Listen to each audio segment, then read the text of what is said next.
for it? The short answer to that is that they are the bosses and they can do it because they have the power to do it. My monthly tab, Kathy informed me, would be $3,000. Great, I thought. I'm paying $100 a day, basically Holiday Inn rates, to sleep with a bunch of criminals for 8 months. The center is located in a rundown Hispanic neighborhood of San Diego. The street itself is largely deserted. The confinement center has no signs to indicate what it is. It looks like a warehouse. There is a tall fence around it, laced with barbed wire. But there were no security guards that I could see from the outside, just uniformed staff behind the front desk. It could have been the reception desk of any drab government or commercial building. It was across the street from a waste processing plant. A mild stench from that plant filled the air the night I checked in. I arrived wearing black pants, a black t-shirt, black shoes, and a cheap watch. There was no uniform, but I decided to dress inconspicuous and dress down. I also drove a rental car. The staid Hispanic fellow behind the desk had my paperwork ready. He had me read it to make sure all the information was correct. According to the documents, I was to be confined overnight from October 2014 to May 2015. My release date had already been determined, May 31st, 2015. I was also given my inmate number, 69851-054. What do I do with this? I asked. Memorize it, the staff guy said. You'll need it the whole time you are here. My attention was directed to the breathalyzer, and I realized I was being tested for alcohol. This, I was informed, would be part of my daily routine.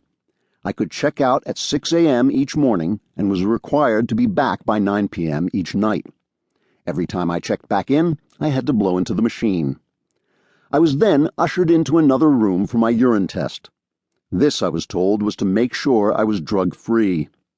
The urine test was not part of the regular regimen, but could be administered any time upon request. Finally, a male staffer patted me down and ran a metal wand over my body to make sure I was not carrying a weapon. I was then escorted through the entrance area and into the facility. The main area is the dining room, which has a kitchen area in the back and 2 long tables with plastic chairs piled one on top of the other in one area. That, I said to myself, is where I will not be eating, at least if I can avoid it. If I'm here just nights, I plan to make my own food arrangements.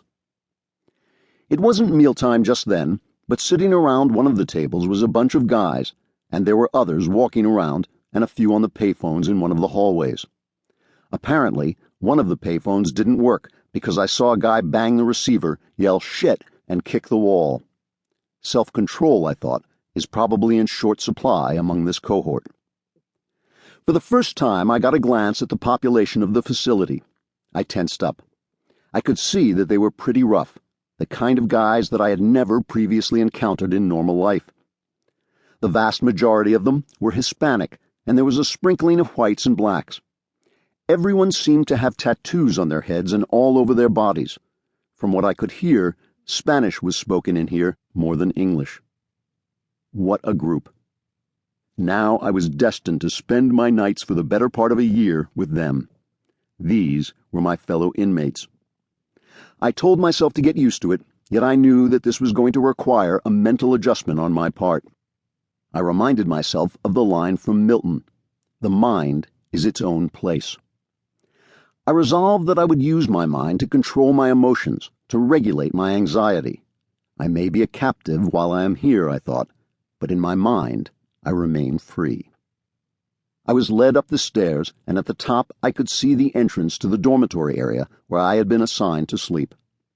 Next to it was some kind of a TV room where a group of men were watching mixed martial arts and cheering, "Kick his ass, show him how it's done, homie."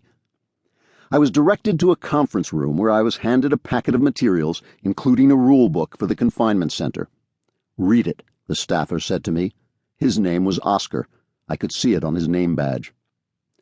Oscar seemed like an approachable fellow, so I said to him, "I'm really glad this is not prison." He seemed surprised. "You're coming here from prison."